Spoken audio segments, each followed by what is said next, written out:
AM న్యూస్కి స్వాగతం. నంద్యాల జిల్లా ఆళ్లగడ్డ పట్టణంలో జిల్లా ఎస్పీ రఘువీర్ రెడ్డి ఐపీఎస్ వారు కేంద్ర సాయుధ బలగాలతో స్థానిక పోలీస్ అధికారులతో వారి సిబ్బందితో కలిసి 4 రోడ్ల కూడలి నుండి ఆర్టీసీ బస్టాండ్ వరకు కవాతు నిర్వహించారు. ఈ సందర్భంగా జిల్లా ఎస్పీ రఘువీర్ రెడ్డి మాట్లాడుతూ జిల్లాలో జూన్ 4వ తేదీన జరగనున్న ఎన్నికల కౌంటింగ్ దృష్టిలో ఉంచుకొని జిల్లాలో ఎటువంటి అల్లర్లు గొడవలు జరగకుండా ఉండేందుకు మరియు ప్రజలకు భరోసా కల్పించేందుకు ఈ పోలీస్ కవాతు నిర్వహించడం జరిగిందని తెలిపారు. జిల్లాలోని అన్ని పోలీస్ స్టేషన్ల పరిధిలో అవగాహన కార్యక్రమాలు నిర్వహించి గ్రామ పెద్దలు ప్రజలతో మమేకమై గ్రామాల్లో అందరూ వివాదాలకు దూరంగా ఉండాలని, శాంతియుతంగా మెలగాలని, జిల్లా మొత్తం 30 పోలీస్ యాక్ట్ అమల్లో ఉందని మరియు ఈవీఎంలను ఉంచిన స్ట్రాంగ్ రూమ్ పరిసర ప్రాంతాల్లో 144 సెక్షన్ అమల్లో ఉందని తెలిపారు. ఎన్నికల కౌంటింగ్ రోజున అనగా జూన్ 4వ తేదీన కౌంటింగ్ కేంద్రాలకు ఎన్నికలలో పోటీ చేసిన అభ్యర్థులు మరియు వారి ఏజెంట్లు మినహా ఎవరు అనవసరంగా కౌంటింగ్ కేంద్రాల పరిసర ప్రాంతాలకు రావద్దని, ఎన్నికలలో గెలిచిన అభ్యర్థులు మరియు వారి సంబంధించిన వ్యక్తులు ఎలాంటి విజయోత్సవ ర్యాలీలు చేయరాదని మరియు క్రాకర్స్ కాల్చుటకు ఎలాంటి అనుమతులు లేవని, రౌడీ షీటర్లు నేర చరిత్ర కలిగిన వ్యక్తులపై నిఘా ఉంచడం జరిగిందని, గ్రామాల్లో అందరూ వివాదాలకు దూరంగా ఉండాలని, శాంతియుతంగా మెలగాలని కోరారు. ఎవరైనా శాంతి భద్రతలకు విఘాతం కలిగిస్తే కఠిన చర్యలు తప్పవని నంద్యాల జిల్లా ఎస్పీ కె రఘువీర్ రెడ్డి ఐపీఎస్ హెచ్చరించారు. ఈ కార్యక్రమంలో Allagadda DSP Sharfuddin, town CI Ramesh Babu, rural CI Hanumanth Naik, town ఎస్ఐలు Sheikh Nagina, Venkatareddy, rural SI Narasimhulu, Donnipadu SI Suresh మరియు పోలీస్ సిబ్బంది తదితరులు పాల్గొన్నారు.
ఎటువంటి అవాంఛనీయ సంఘటనలు జరగకుండా పారామిలిటరీ ఫోర్స్ BSF వాళ్ళు రావడం జరిగింది. ఆళ్లగడ్డ కొంతమంది బనగానపల్లి కూడా వెళ్ళడం జరుగుతుంది. అన్ని వర్గాలు కూడా బనగాలను మోహరించడం జరిగింది. రాయమార్ చేస్తాం. తప్పనిసరిగా ప్రాబ్లం అనుకున్న విలేజెస్ వీధులు కూడా ఏరియా డామినేట్ చేయడం, ఆర్డినెన్స్ సెట్ చేయడం జరుగుతుంది. ఆయుధాలు పెట్టుకోవడం కానీ రకరకాల కారణమైన వస్తువులు ఏవి పెట్టుకున్నా కానీ చట్టపరంగా అన్ని రకాల చర్యలకి బాధ్యులవుతారు. ఇది ఒక విషయం. అందరూ ప్రశాంతంగా ఉండాలా, చక్కగా దాన్ని చేసుకోవాలి. ఎట్టి పరిధిలో కూడా ఎవరు కూడా కౌంటింగ్ సెంటర్స్కి రాకూడదు. 144 జిల్లా మొత్తంగా ఉంది.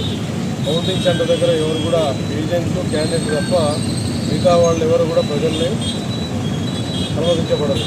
ఆ సంబంధించిన పార్టీల వాళ్ళందరూ కూడా దానికి తగ్గట్టుగా ఏర్పాటు చేసుకోవాలా. వాహనాలు రావద్దు, ప్రజానికం ఎవరు కూడా వాళ్ళు రావద్దు. పార్టీకి సంబంధించిన వాళ్ళు కార్యకర్తలు కానీ ప్రజలు కానీ ఎవరు రావద్దు కౌంటింగ్ సెంటర్. అట్లాగే ఎవరి గ్రామాల్లో వాళ్ళు ఉండాలా, ఎవరి మండల హెడ్ క్వార్టర్లో వాళ్ళు ఉండాలా. ఆ నియోజకవర్గం ఎక్కడా గుమికూడదు. ఒక కంపెనీ BSF వచ్చింది.